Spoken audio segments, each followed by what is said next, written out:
Well, there's a little bit of light coming out. You can always tell that the morning is near because you hear all the birds outside.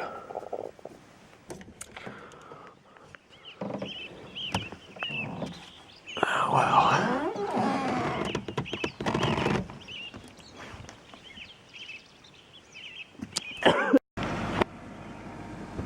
Got quite a bit of frost over the night. That was pretty warm, to be honest, though. I'm driving back up to the rim so that way I can catch the sunrise.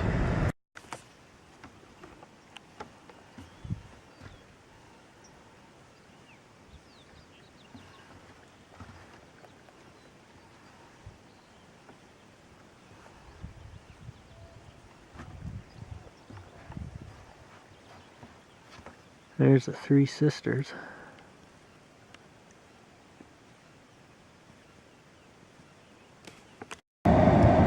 Sun is just coming out.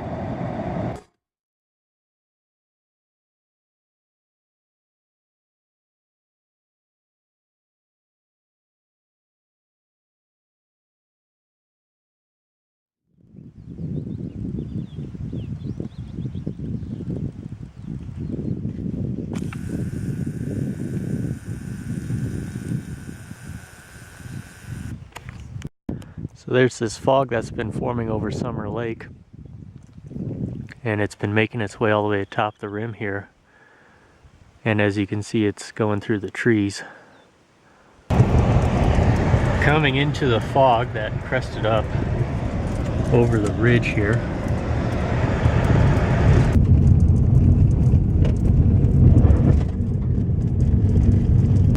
Now we're headed down elevation.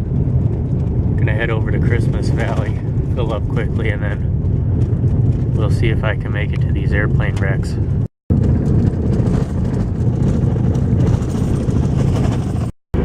now we're on the Oregon Outback Highway, and we're coming up towards Picture Rock Pass, where there's a number of petroglyphs and even a pictograph. Many of them you just have to find by luck, but there is one set right off the highway. And here they are. Just on this boulder right here, you can see the designs. It's filled up here at the Chevron.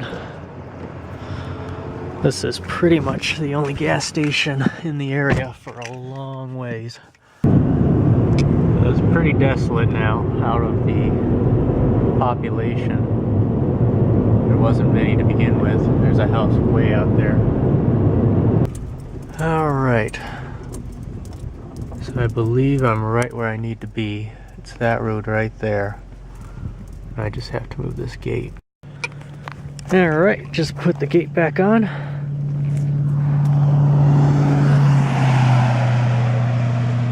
Wow, we actually had a vehicle. And I'm gonna see how far I can drive on this. I know I can't go that far. This is where I'm gonna park. I didn't really go much further than off the road. Maybe half a mile or so.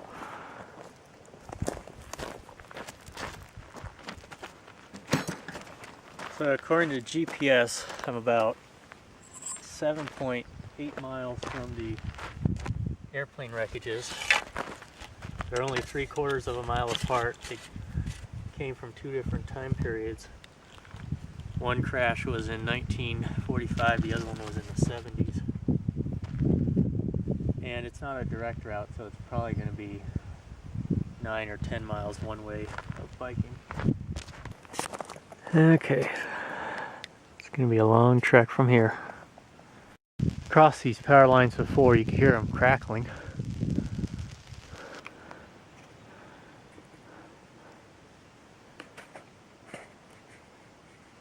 Came from that direction there. They have these raised cattle guards.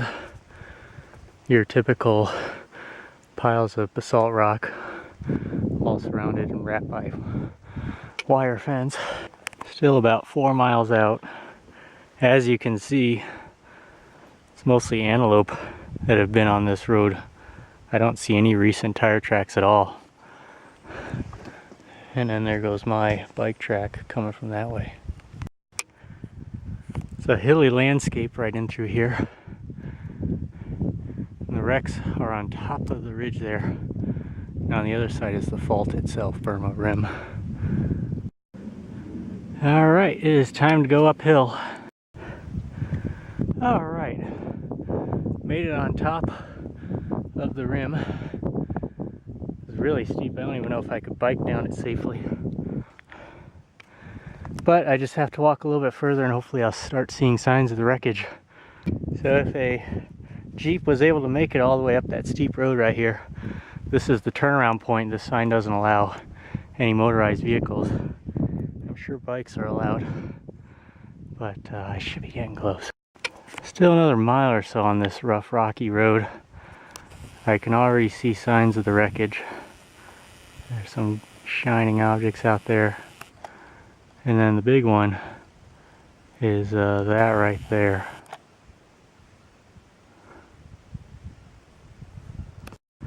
Some of the first signs of wreckage. There's some out over there too. Here you could start seeing a lot more random debris kind of strewn about in this area. Well, here we are. We're at the first wreck site. And here's the sign.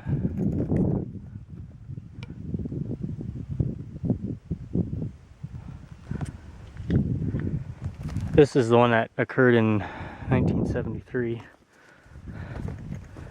And you can see all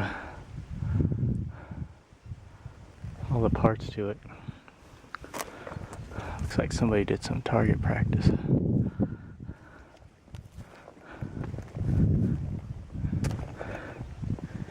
And here's the other side.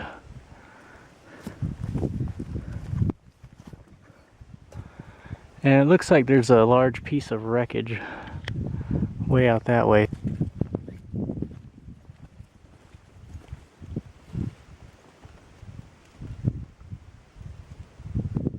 The wingtip, it looks like. One of the old parts here, it says Foot Brothers, maybe? Gear and Machine Corporation, Chicago. Serial number 10801. Now that's the direction I came from, and the next wreck is right on top over there. Now in the backdrop, the snow you can see, that's overlooking, that's the rim overlooking Summer Lake, and that's where I camped at this morning. A lot more pieces the further I'm going towards the other site. I don't know what caused the crash. It just kind of broke up through the air and just kind of sprayed all over this area. There's another large piece. You can see the word Navy partly.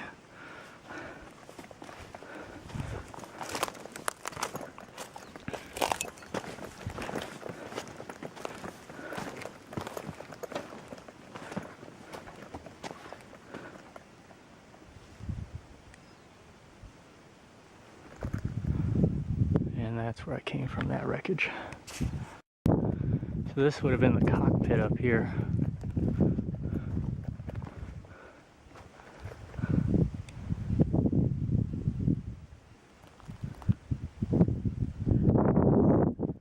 And this is right at the edge of Burma Rim.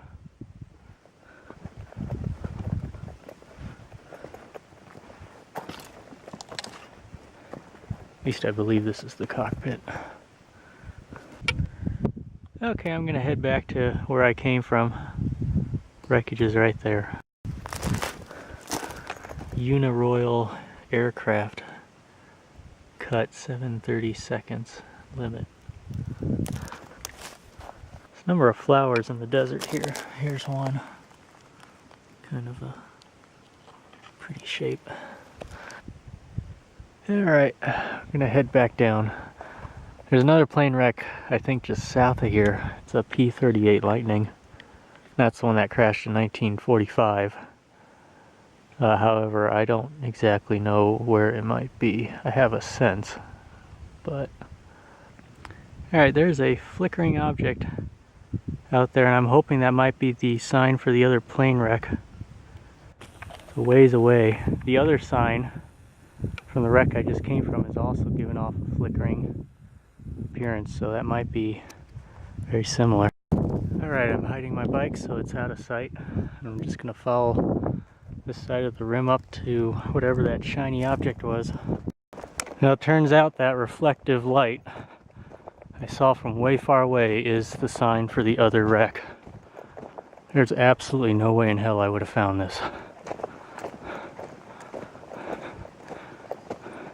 But it is about a mile kind of southeast of the other wreck that occurred in 73. There.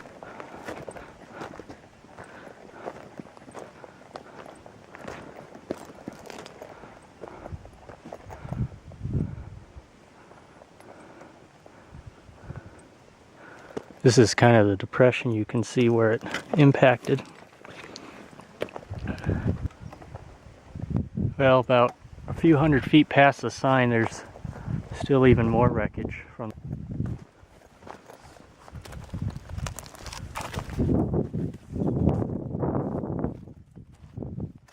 That is.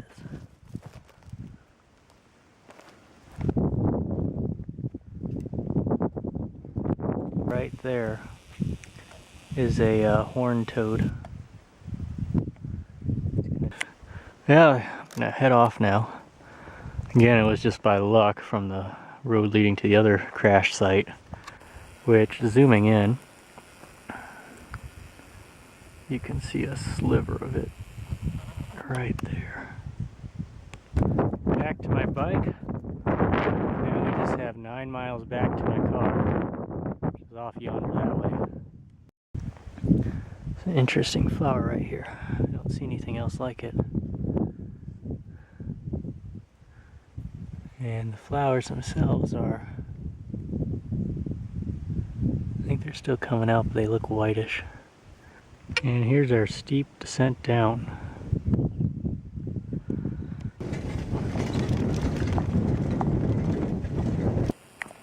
Paused just short of this rattler. Good thing I saw him, he's not moving. But he's just basking in the sun there. I have seen a number of rodents out as well. Alright. In the clouds below. Coming to my car. Yeah, that was a good workout. GPS says 20.5 miles round trip. And definitely out here you don't go without getting dusted all over. There we go. There's a huge dust devil streaking along the side of that mountain there. Going across Buckaroo Lake. It's completely dry. Got large sand dunes coming off the side here. There's a view looking out towards Alkali Lake. There's quite a bit of wind picking up some of the dust. So I'm going to try and see if I can get towards Alkali Lake. I have my high doubts on this one. So the road is just a little bit rough, but it is also wide, which is really nice. I was able to just park like this. So there's this barbed wire fence, this gate here, and the road continues, but just seeing the lake itself, being the early part of the season here, it seems like all the fresh water that has fallen has kind of remorphed all of the alkaline circles. So there's also a chemical waste site kind of near here. It's for Agent Orange, I believe.